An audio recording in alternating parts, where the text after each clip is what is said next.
Yo, this nigga threw a bomb, bro. Yo, he threw a bomb. Yo, did he throw a bomb, bro? Nice. That shit stinks. That shit stinks. Yeah, Yo, did he just throw an Allah Akbar bomb, bro? Yo, that shit stinks. You know damn well that wasn't me, though. That was crazy. He threw an Allah Akbar cocktail at y'all. That was some wild shit, bro. And y'all saying them niggas is good? We were born and raised in New York, and we want everyone here to stay in New York. You don't get to come from outside and then tell everyone else.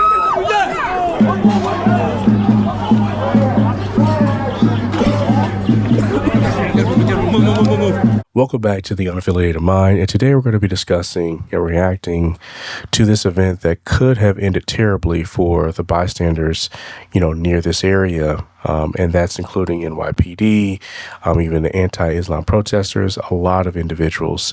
Now, regardless of one's belief, surrounding politics or religion, in the confines of protesting, it should not lead to violence. Like, that should be the last thing that should occur in a type of situation. The recklessness of these two ISIS-inspired terrorists is unacceptable, and it's alarming. Really, it is. I am shocked, though, by the surrounding crowd to where some either got closer or wanted to investigate what was thrown, seeing if it was a bomb or not. Like, that in itself was at least surprising for me.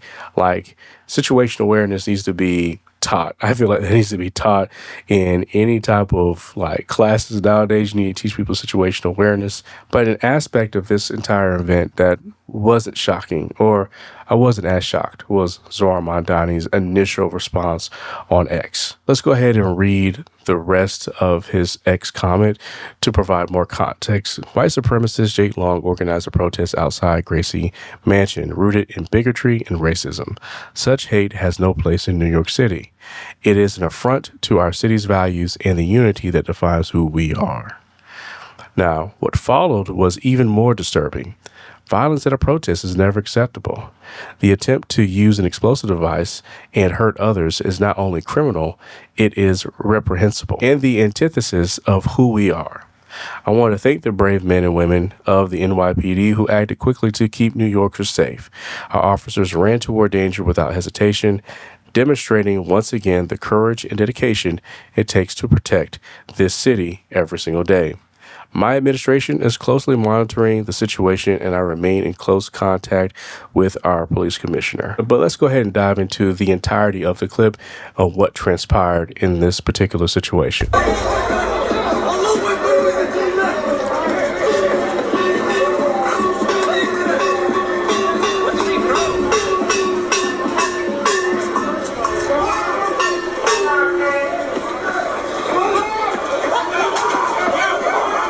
Now, they were just standing around. They didn't seem too concerned about just what transpired there. Like in the earlier clip, you can see he jumped over a guy to throw this explosive device over to those anti-Islam protesters. And they don't seem too concerned. They feel very comfortable. Especially cameras are everywhere nowadays. Like, I don't understand how... I'm glad they didn't cover their faces and whatnot, but I'm actually just baffled that they were able just to feel this comfortable, just to stand still and just think that, hey, everything's cool, we're good. Like, that's something that I picked up on. I'm just like, man, they just committed an act of terrorism against American lives.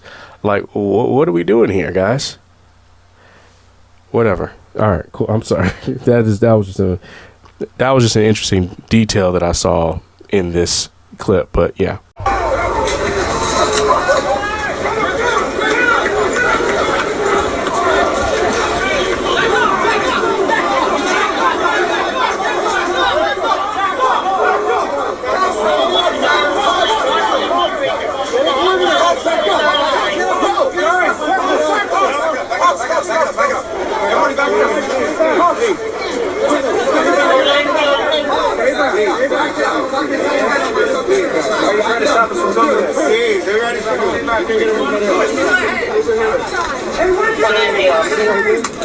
When I see are you supposed to 8-step this or you pull that line down there? Escalated now.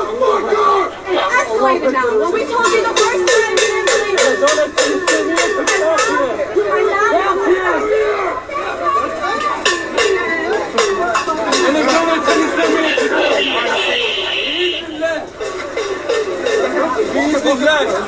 Now you're doing it till you send me to Belgium. You're good. I'm not gonna block you guys coming. I just want to make sure that the circle stays loose, alright?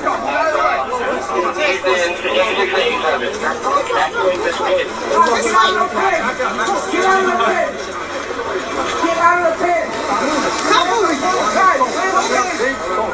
Clear the pit! Guys, clear the pit!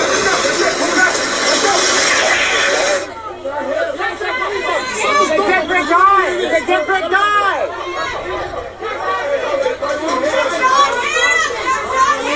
No, but he assaulted a police officer. He assaulted a police officer. He didn't throw the cocktail, but he punched the officer in the head.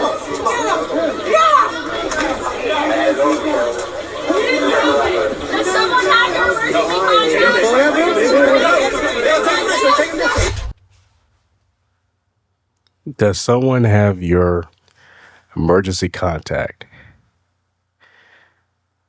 And they kept saying that's not him. Now, I don't know. I guess for me, maybe this person didn't see everything transpire between him handing the other Muslim terrorist here the explosive next to him when they were just standing there just chilling. Like, we're good. No fear at all. We know what we're doing. We know we got protection. Maybe that's what they're acting like. Because, I mean, I don't understand, like, how you can be so cool, calm, and collect when there are cameras everywhere. Like, that protest has all eyes on it based upon who Jake Lang is and what he represents. And, you know, yeah, I just don't understand, like, how you are not that aware, which I'm actually thankful that you're not that aware. Thankful that you did get caught in the situation. But anyways, going back to the person that's saying, does someone have your emergency contact? Like, to me, if they are aware of the situation, showing empathy like that to an individual that could have taken the lives of an American citizens that day is like wild to me, because you see right here suicidal empathy on full display, like showing empathy to terrorists, Muslim terrorists in this instance, and not those that would have been, I guess, a victim of theirs. Like, that's no. Nope. And you find it that these, liberals or far left, radicals are aligning themselves with this destructive ideology that places the extreme aspects of their religion, above decency and civility. Like, you see that. And conversation, like I mentioned before, is obsolete, and logical critique is seen as, hateful. Like, that's what we're getting towards within our society. And, it's wild to kind of see everything just kind of play out the way it did in this particular type of situation here. But I feel like it's too late for him to be able to control the narrative in this type of situation, because he had an opportunity to really get ahead of this with his initial post. His initial post definitely left out a lot of key details there. It really revealed his bias. Like, if it wasn't revealed before, it should have been revealed in that instance there. But I feel as though it's that some people are so inundated with free stuff, and not worrying about who's going to pay for it, because, billionaires are rich and they shouldn't get any more money and everything. Like, I get it. We do operate in a crony capitalist type of society. And I do understand the fact is that we're not really operating in what you call pure capitalism, to where, hey, if a company's not doing well, they're supposed to fail. And then another competition comes in, takes their place, takes their products, and takes their customer base, takes that market share. So I do want to stress that I am aware of that. But I feel as though sometimes is that on the left, people are just unreasonable, no matter how much you may bring to the table, no matter how much there may be some in-betweens that you can compromise on, concede, it's still not good enough. And they're just programmed or wired to thinking a certain kind of way. It just gives the ad impression, I would say. But anyways, though, let's go to this next clip to where Mamdani is providing an update on the situation in this brief with the media. Let's go ahead and dive into it. Good morning. On Saturday, a protest was held outside Gracie Mansion, where I live with my wife, Rama. Neither of us were home at the time. This was a vile protest rooted in white supremacy entitled Stop the Islamic Takeover of New York City. I'm the first Muslim mayor of our city. Anti-Muslim bigotry is nothing new to me, nor is it anything new for the 1 million or so Muslim New Yorkers who know this city as our home. While I found this protest appalling, I will not waver in my belief that it should be allowed to happen. Ours is a free society where the right to peaceful protest is sacred. It does not belong only to those we agree with. It belongs to everyone. I will defend that right every day that I am mayor, even when those protesting say things that I abhor. Let me also be clear about something else. New York City will never tolerate violence, whether from protests or counter-protests. Many of the counter-protesters met this display of bigotry peacefully, with a vision of a city that is welcoming to all. But a few did not. He don't mention the other side. Like, he stays away from the left. Like, I think my next video will show a depiction as far as like how the left truly handle protests and those that have opposing views. Like at least try harder to make it seem like you are unbiased. Like, don't just put it blatantly out there that you just show more of a favoritism towards the left in this instance. But you know. Two men, Amir Balat and Ibrahim Kayumi, traveled from Pennsylvania and attempted to bring violence to New York City. They are suspected of coming here to commit an act of terrorism. There is video of these two individuals throwing two devices towards the protest. The police department has determined that these were improvised explosive devices made to injure, maim, or worse. Thanks to the swift and decisive actions of NYPD officers at the scene, both men were immediately taken into custody, and the devices they brought taken off of our streets. I want to commend the officers who were on site. They faced a chaotic situation that very quickly could have become far more dangerous. NYPD Chief Aaron Edwards and Sergeant Luis Navarro ran towards the danger so that others could run to safety. They are here with us now, and I want to thank them today publicly as I did yesterday privately, and to thank the dozens of other officers who responded without hesitation. That is courage, that is selflessness, and I'm deeply grateful to both of them and to every member of the NYPD who works every single day to keep New Yorkers safe. As the NYPD continued their investigation yesterday, they found a third suspicious device in a vehicle on East End between 81st and 82nd Street. Out of an abundance of caution, they conducted a number of limited evacuations of nearby buildings before removing the device from the area. Once the device was removed, those evacuated were allowed to return to their homes. I am grateful for their continued work to keep New Yorkers safe. And let me say this plainly. Anyone who comes to New York City to bring violence to our streets will be held accountable in accordance with the law. As this case continues to develop, I will remain in close contact and communication with our police commissioner. I want to say thank you once again to everyone who acted on Saturday to protect their fellow New Yorkers and to uphold the values of this city. It's not one mention of those individuals and their views, their ideology, as far as extreme Islam and how you will not accept that within the city of New York.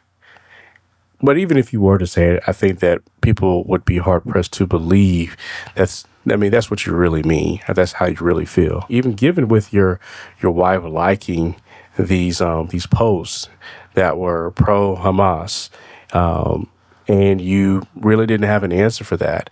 You didn't want to characterize the ideology there. Anyways, I want to get to the police commissioner here to where she provides more details into these individuals and really their ideas, the levels or lengths they're willing to go in order to really complete their mission that they feel like they have at this point in time in representation of this extreme version of Islam. Let's dive into it. Qayyumi said in recorded post-arrest statements that he had watched ISIS propaganda on his phone and that his actions that day were partly inspired by ISIS. The complaint also details statements made by Amir Balat after his arrest. En route to the NYPD precinct, Balat made spontaneous statements without being questioned by NYPD officers that were captured on body-worn camera footage. He said, "This isn't a religion that just stands when people talk about the blessed name of the Prophet. We take action, as well as, if I didn't do it, someone else will come and do it."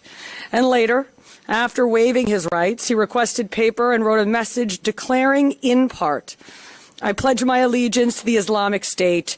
Die in your rage, you kuffar."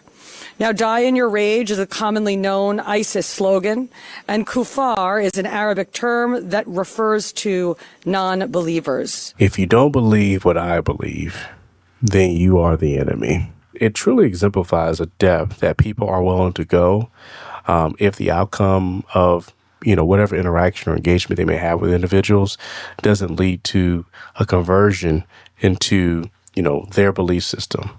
And what happens is that, they may receive more critique within the exposure of their beliefs to other individuals. It is open to critique. It is open to really use critical thinking to try to understand how one logically gets to a particular point within their mindset. You know what I mean? So with anything with our societies, people troll, people critique, people are going to challenge many religions, political, perspectives, all that type of things. And I think that if the goal is to really try to reach a solution within everything, and to not look at this as a conversation of where I'm going to convert you or win, but look at this conversation as a means to really look at ideas and assess them to really understand if this is really the best idea in this perspective. When we look at the cases, when we line them up and compare them against each other, how does this look? How does this compare? And if it doesn't work, are there other means to, maybe find a better way within everything? So, but anyways, get at me in the comments. Let me know what you think. Please be safe out there. And don't forget to like, share, and subscribe to An Unaffiliated Mind. Until next time, deuces. Yes, sir.